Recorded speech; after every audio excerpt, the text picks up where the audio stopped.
Hi guys, it's your man Dr. CY here again, the running dog. And today I have with me a very interesting shoe from the Asics brand. And what I've got with me today is the Asics Novablast 3. After making this shoe approximately 30 grams lighter than the previous version, we also equipped this style with improved comfort.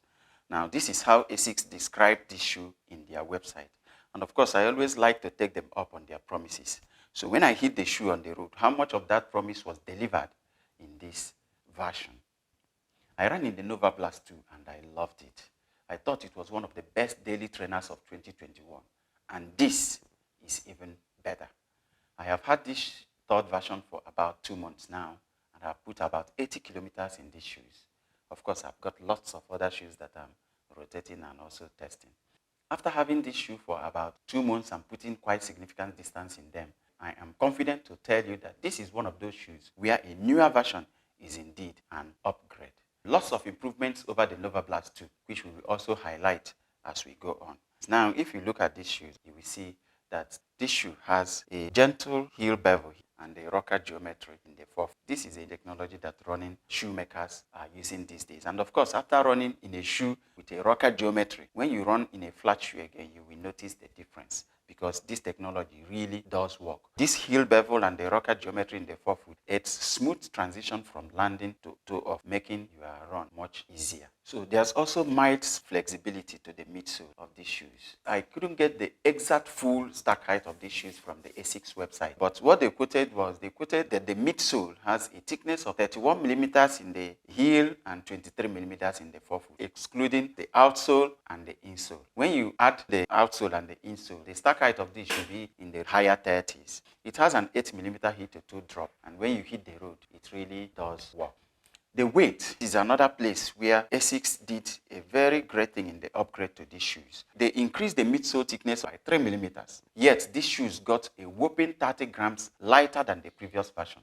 The Novablast 2 in my size, US 11 or EU 45, weighed 292 grams. But this, in the same size, weighs just 263 grams, approximately 30 grams lighter than the previous version. And when you put these on feet, they really do feel light. I can't remember another high-stack max cushion daily trainer that weighs less than this right now.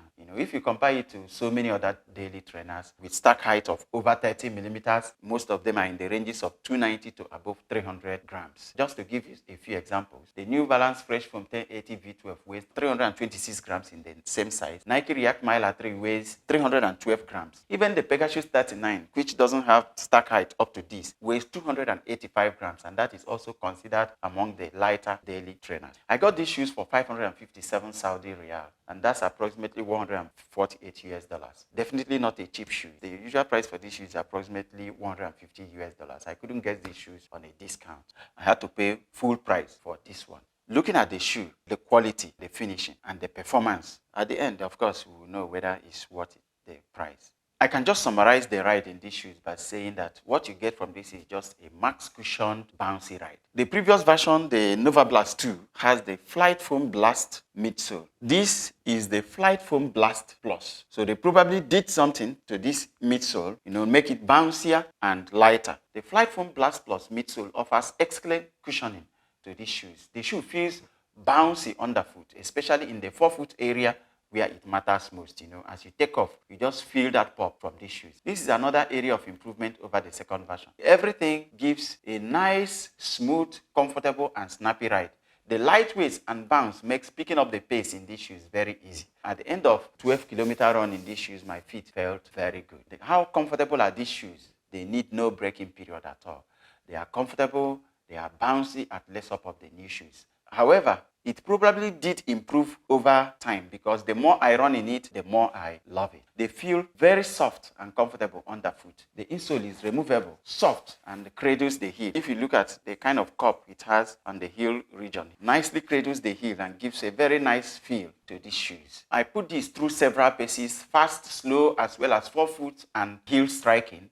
And in all paces and all running modes, these shoes felt great, saving my knees and ankles significant stress. I even had a stint off-road in these shoes, and they held up quite nicely. The monolayer neckskin upper is rather thin, soft, and very comfortable. It wraps the foot very nicely and is very supportive. I found the toe box to be just enough for the toes to spread out nicely. For regular feet people, this is pretty nice. The tongue is fully gusseted, very soft and stretchy. The margin is winged to fit into the front of the ankle and reduce sliding. I like that they took time to make the tip even softer than the rest of the tongue. You barely notice that it is there, even when we are wearing this shoe without stockings. Soft padding around the collar and the heel counter provide very nice comfort around the ankle. Arch support for this shoe is very okay. I did feel comfortable throughout 15-kilometer run that I did in these shoes, which is the max I've done in these shoes so far. No strain on my feet at all, so no worries here. Small reflective stripes in the heel region is also provided for better visibility for night runners. These shoes, they fit true to size. I got my normal size in these and they fit perfectly. Perfect lockdown to these shoes, both at the midfoot and at the heel. Even without engaging the runner's loop, I did not experience any heel slippage in these shoes at all. And that's also another place that they had an improvement over the Novablast 2. The heel did slide a little in the Novablast 2. When you are walking, actually, you might feel a little slide. But once you hit the road, running in these shoes, I didn't notice any. The tongue is fully gusseted, giving a sock-like fit. Regular lacing system provides nice lockdown over the midfoot. The laces are soft and not securely throughout the duration of the run. I didn't have any time I had to stop in the middle to retie my shoelaces, which can be annoying in some shoes. These are definitely high-stack neutral runners, but they are pretty stable. The TPU in the heel counter supports the heel. On feet, I feel there's probably a little more foam medially that helps modulate pronation. I didn't notice any problems in this department throughout the run. Light upper, nicely breathable, no problems here at all. The outsole in this provided excellent traction on both wet and dry pavement. You take your corners with confidence. Decent thickness of the hair plus outsole in this, similar to that of Novablast 2. I've had my Novablast 2 for quite a while. These shoes have put in over 120 kilometers and you can barely notice anything on the outsole here, and I run on pavement. So I think I also expect significant durability to the outsole. The shoes look very nice, both with workout gear and casuals. It wouldn't be my favorite gym shoe though, because the midsole is very soft and doughy. It wouldn't be the best for exercises that require balance. So in summary, I like that these shoes are lightweight, highly cushioned and comfortable. The bounce and energy return you get from these shoes. I like that they are breathable, nice lockdown you get from the shoes. What's there not to like about the Novablast 3? So I recommend this shoe as a versatile running shoe. From short speed runs to marathon run, at any pace, these shoes will definitely not disappoint. And they are also pretty comfortable for all day wear.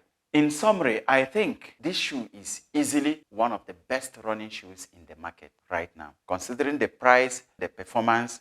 So if you are thinking of getting the Novablast 3, I urge you to go ahead and get it. You are going to love it. If you ran in the Novablast 2 and loved it, then you are even going to love this one even more. So guys, that's it about the Asics Novablast 3.